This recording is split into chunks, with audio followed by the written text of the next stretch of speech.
Besar sungguh kasih setiamu, nyata sungguh perlindunganmu. Tak satu kuasa mampu pisahkan aku dari kasih-Mu. Bapa, ajarku selalu hormati-Mu, ajarku turut perintah-Mu, berikan ku hati untuk menyembah-Mu dan bersyukur setiap waktu, seperti Bapa sayang anaknya. Demikianlah Engkau mengasihiku, Kau jadikan biji mata-Mu, Kau berikan semua yang ada padamu, seperti Bapa sayang anaknya. Demikianlah Kau menuntun langkahku, hari depan indah Kau beri, rancangan-Mu yang terbaik bagiku.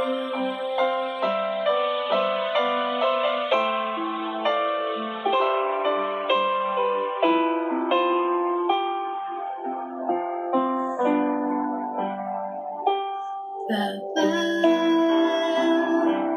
besar sungguh kasih setiamu, nyata sungguh perlindunganmu.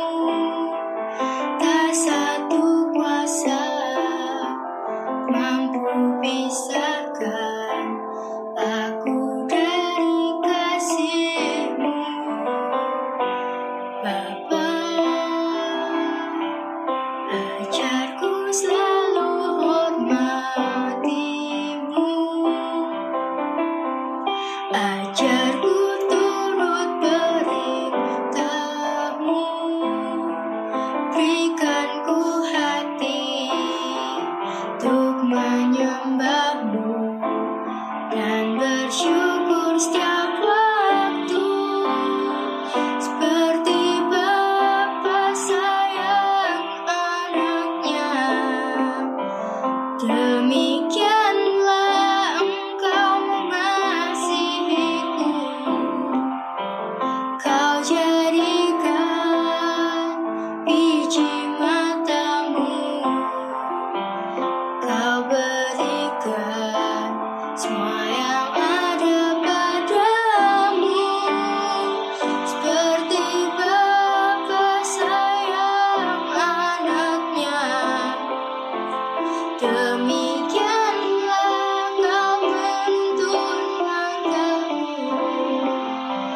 hari depan indah Kau beri, rancangan-Mu yang terbaik bagiku.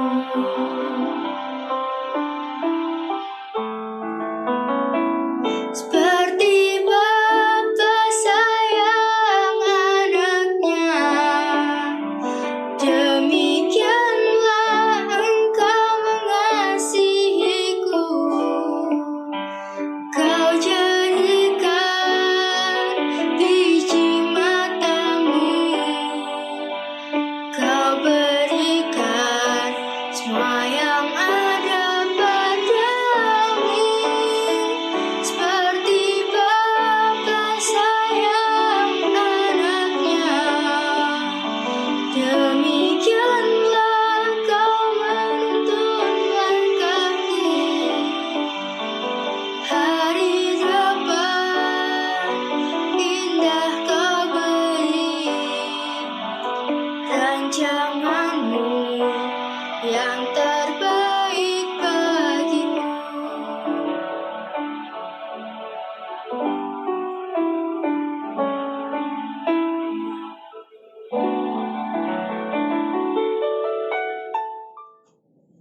Shalom Bapak Ibu Saudara terkasih dalam Tuhan. Puji Tuhan, pagi ini kita boleh kembali berada dalam keadaan sehat dan diberkati Tuhan. Kita diberi kesempatan untuk beribadah bersama dengan keluarga kita masing-masing, di rumah kita masing-masing. Dan biarlah kita percaya dalam ibadah kita, Roh Kudus hadir dan mengartikan setiap firman yang akan kita dengarkan. Sebelum kita mendengarkan firman Tuhan, marilah kita bersama-sama berdoa. Bapa di dalam sorga, hati kami penuh dengan ucapan syukur atas pemeliharaan Tuhan yang luar biasa dalam hidup kami. Kami boleh mengalami hari demi hari yang dipenuhi kebaikan Tuhan. Juga di pagi ini kami boleh mempersiapkan hati kami untuk beribadah dan mendengarkan firman-Mu Tuhan. Kami berdoa kiranya firman-Mu benar-benar dapat kami mengerti dan kami lakukan dalam seluruh aspek kehidupan kami. Sekalipun saat ini kami masih harus beribadah secara online, biarlah mata kami tetap tertuju kepada Tuhan Yesus, Kepala Gereja kami. Kiranya Allah Roh Kudus mengurapi hamba-Mu ini yang penuh dengan kelemahan, agar dapat menyampaikan kebenaran firman Tuhan, yang dapat mengubahkan dan memulihkan kehidupan jemaat. Terima kasih Bapa di sorga, kami siap menyambut dan mendengarkan firman-Mu di dalam nama Tuhan Yesus Kristus. Amin. Bapak Ibu Saudara, selamat pagi. Pagi ini saya ingin menyampaikan renungan firman Tuhan yang berjudul What's in a Name. Seorang pujangga besar pada zamannya, William Shakespeare, pernah mengungkapkan hal ini. Kira-kira kalau diartikan dalam bahasa Indonesia begini, apalah arti sebuah nama? Andai kata kamu memberikan nama lain untuk bunga mawar, ia tetap akan berbau wangi. Pada kesempatan kali ini saya tidak hendak mempersoalkan ungkapan yang disampaikan oleh Shakespeare, karena secara umum orang tua menyematkan nama dengan arti yang terbaik bagi anak-anaknya. Seperti ketika orang tua saya memberi nama Deborah kepada saya, pasti ada sebuah harapan atas nama tersebut. Mungkin saja mereka berharap saya bisa menjadi seorang pemimpin seperti Deborah, satu-satunya hakim wanita di Israel pada zaman hakim-hakim. Begitu juga saya percaya dengan semua orang tua di dunia ini. Pasti tidak ada yang dengan sengaja memberikan nama yang kurang baik artinya kepada anak-anaknya. Sebaliknya, di balik sebuah nama, ada pengharapan yang terkandung di dalamnya. Dalam renungan saya hari ini, bukan tanpa alasan saya mengutip ungkapan Shakespeare tersebut. Saya mengajak kita merenungkan sebuah kisah di mana seorang pemeran pentingnya tidak disebutkan namanya. Tetapi apa yang dilakukannya akan terus diingat, walaupun hal tersebut begitu menggusarkan banyak orang dan membuat banyak orang mempertanyakan alasannya. Mari kita bersama-sama membaca dari Matius 26 ayat 6-13. Ketika Yesus berada di Betania di rumah Simon si Kusta, datanglah seorang perempuan kepadanya membawa sebuah buli-buli pualam berisi minyak wangi yang mahal. Minyak itu dicurahkannya ke atas kepala Yesus yang sedang duduk makan. Melihat itu murid-murid gusar dan berkata, "Untuk apa pemborosan ini?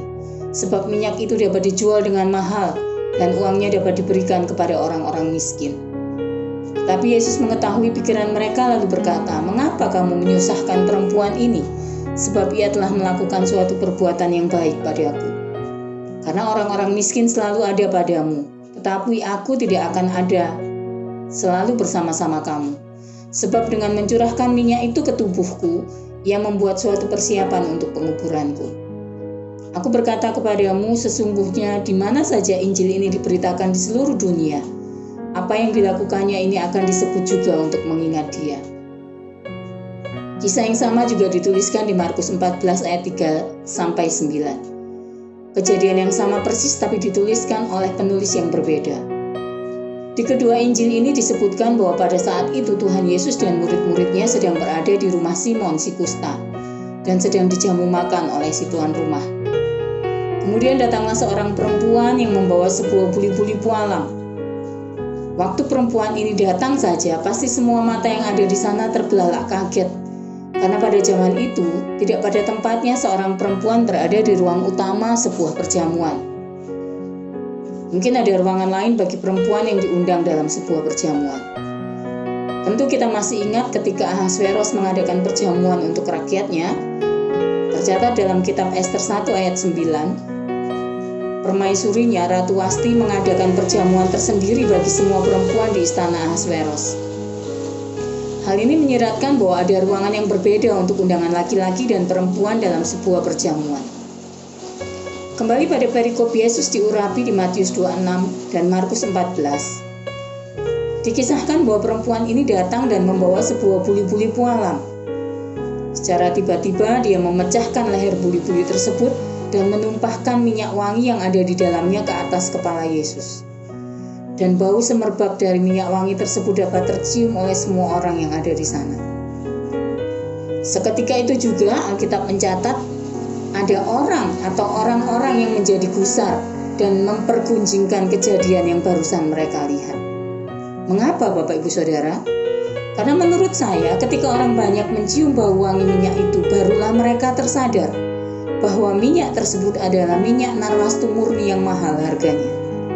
Ketika sebelumnya buli-buli itu belum dipecahkan, tidak ada yang tahu apa isinya. Diceritakan di perikop ini, minyak narwastu yang dicurahkan ke atas kepala Yesus itu seharusnya dapat dijual seharga 300 dinar lebih, atau setara dengan upah kerja selama 300 hari lebih, bila dibandingkan dengan perumpamaan upah pekerja dalam perumpamaan tentang orang upahan di kebun anggur. Tercatat di Matius pasal 20, yakni sedinar sehari. Orang-orang itu berkata bahwa apa yang dilakukan perempuan itu adalah sebuah pemborosan. Benarkah demikian? Bapak Ibu Saudara, mari kita membandingkan sikap dari pengunjung perjamuan dengan sikap Tuhan Yesus. Hampir seluruh tamu di rumah Simon menilai perbuatan perempuan ini sebagai pemborosan, dan mereka memarahi perempuan ini. Bukankah aneh? Orang-orang itu tidak turut membayar atau menyumbang uang untuk membeli minyak narwastu itu. Tetapi mereka menjadi gusar dan secara sepihak menuduh perempuan itu melakukan pemborosan. Mereka berkata akan lebih baik bila uang pembeli minyak narwastu itu dipakai untuk menyumbang orang-orang miskin. Alkitab tidak mencatat bahwa perempuan ini ngeyel dan membela dirinya, walaupun orang-orang itu menuduhnya tanpa terlebih dahulu melakukan konfirmasi kepadanya. Dia tidak mengucapkan sepatah kata pun. Tetapi kita akan belajar tentang sikap Yesus. Bagaimana sikap Yesus? Puji Tuhan Yesus yang mampu menyelidiki sampai ke dalam dasar hati manusia. Yesus menyampaikan kebenaran, apa yang sebenarnya menggerakkan perempuan tersebut melakukan tindakan yang kontroversial bagi sebagian besar orang. Kalau saya sampaikan dalam bahasa gaul, mungkin Tuhan Yesus ngomong begini. Bapak Ibu Saudara bandingkan dengan Matius 26 ayat 10-12. Lah ngapain sih kalian rempong? Toh kalian gak ikut beli minyak ini. Kalian juga gak rugi apa-apa. Kalau kalian mau sumbang orang miskin, ya monggo. Lawang orang miskin kan selalu ada di sekitar kalian. Tapi aku tidak selalu ada bersama kalian. Yesus melanjutkan bahwa sebenarnya apa yang dilakukan perempuan ini adalah persiapan untuk penguburannya yang tidak lama lagi. Jika di dalam beberapa bagian Injil Yesus menegur dengan keras ketidakpercayaan orang-orang Yahudi tentang penggenapan janji Allah di dalam dirinya, kita tahu para pemimpin agama Yahudi tetap mengeraskan hati sekalipun Yesus sudah menyatakan diri bahwa dia adalah Mesias, tetapi mata mereka tetap buta dan telinga mereka tetap tuli. Hal ini menggenapi nubuat Yesaya dalam Yesaya 6 ayat 9-10. Kemudian firman-Nya, pergilah dan katakanlah kepada bangsa ini, dengarlah sungguh-sungguh, tetapi mengerti jangan. Lihatlah sungguh-sungguh, tetapi menanggap jangan.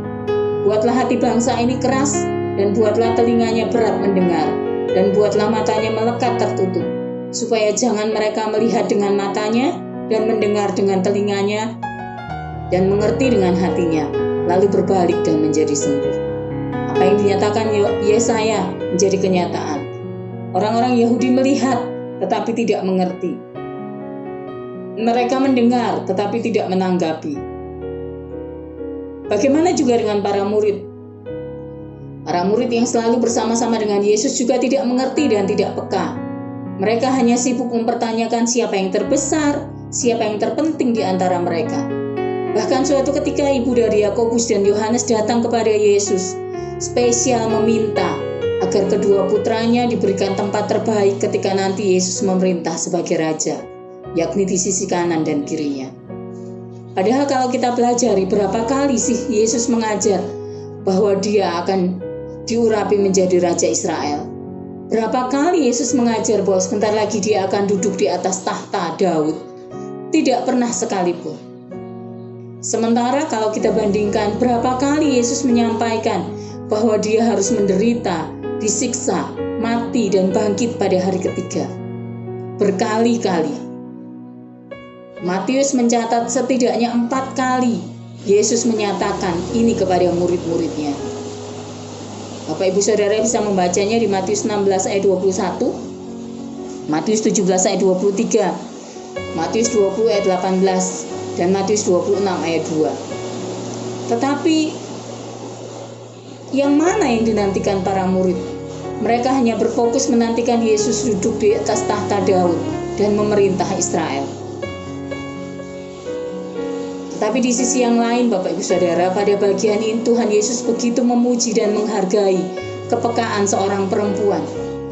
Perbuatan perempuan ini yang mencurahkan minyak narwastu murni ke atas kepala Yesus bukanlah satu pemborosan, melainkan sebagai sebuah tindakan simbolik atas pribadi Yesus.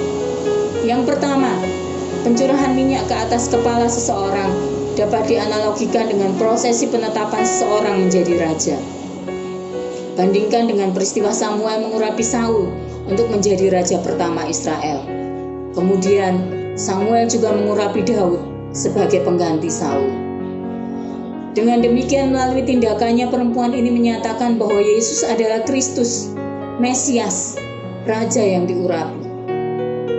Berikutnya Tuhan Yesus menyatakan bahwa apa yang dilakukan perempuan ini adalah persiapan bagi penguburan Yesus.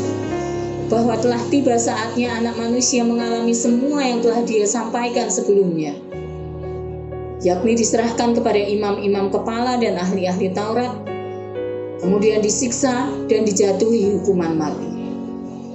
Dalam satu tindakan, perempuan ini menyingkapkan kepada semua tamu undangan dalam perjamuan itu sebuah kenyataan yang sebelumnya tidak pernah mereka lihat dan sadari, bahwa sebenarnya Yesus adalah Mesias yang harus menderita. Kalau kita pikir mengapa perempuan ini bisa tahu sementara yang lain tidak? Karena Allah memberikan kepadanya kepekaan dan telinga yang dengar-dengaran. Bukan sekedar mendengar perkataan-perkataan Yesus dan mengartikannya sekehendak hati, tetapi benar-benar mengerti kehendak Bapa di sorga, bahwa Yesus Kristus harus menderita aniaya, mati, dan dibangkitkan pada hari yang ketiga.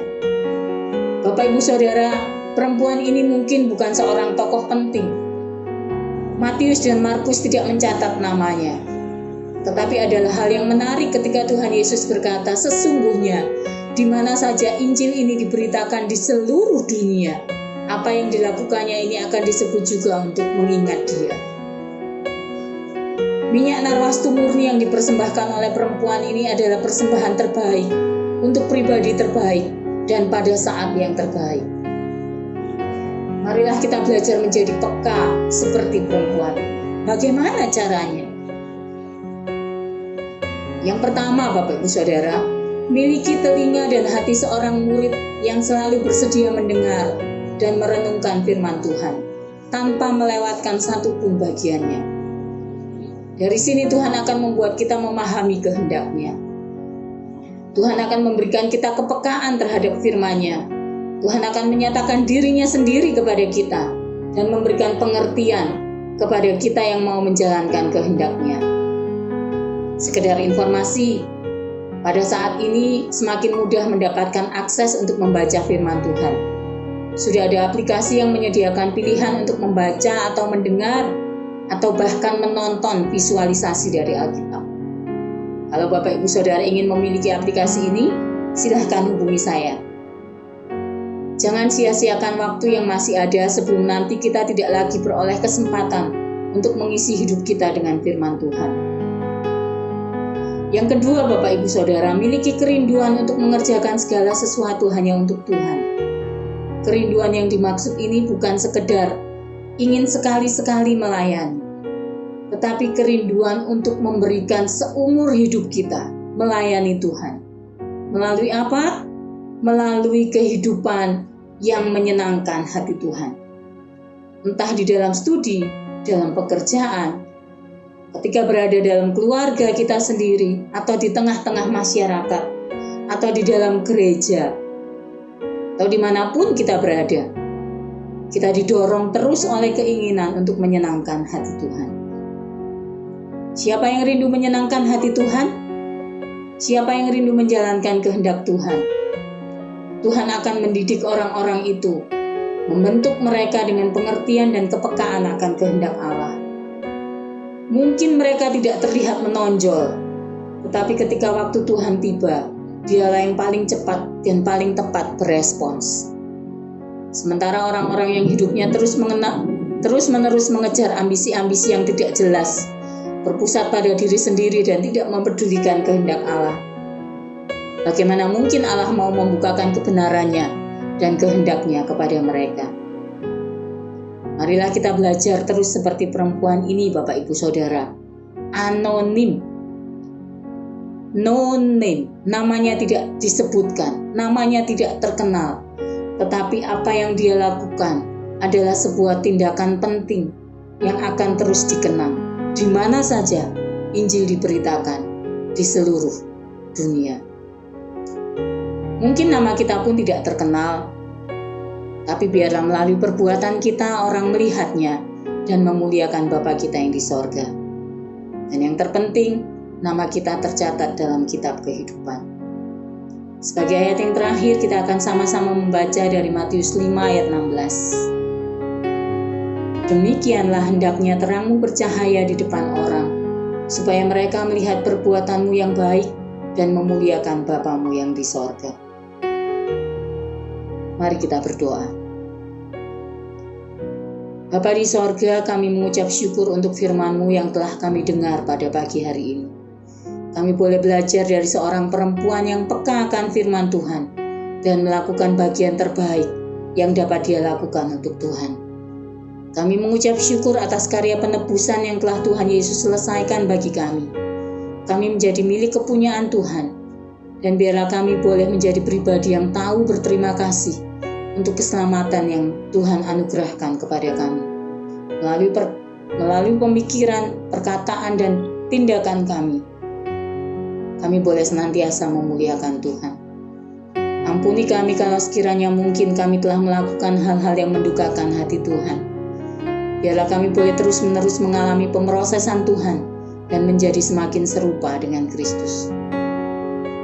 Pada pagi ini kami menyerahkan gembala jemaat kami dan seluruh anggota jemaat gereja kami agar dapat selalu merasakan pemeliharaan Tuhan yang sempurna. Hidup kami dipenuhi sukacita dan damai sejahtera Tuhan senantiasa. Dalam kesempatan kali ini juga Tuhan, kami berdoa untuk pemimpin bangsa dan negara kami, agar Tuhan memberikan hikmat dan kebijaksanaan untuk memimpin bangsa kami ke arah yang lebih baik. Kami percaya Engkau mengasihi bangsa kami, bangsa Indonesia. Terima kasih Bapa, kami percaya Engkau mendengar doa kami dan akan menjawabnya sesuai dengan waktu-Mu dan kemurahan-Mu. Di dalam nama Tuhan Yesus Kristus kami berdoa dan mengucap syukur. Amin. Selamat hari Minggu Bapak Ibu Saudara, Tuhan Yesus memberkati kita semua.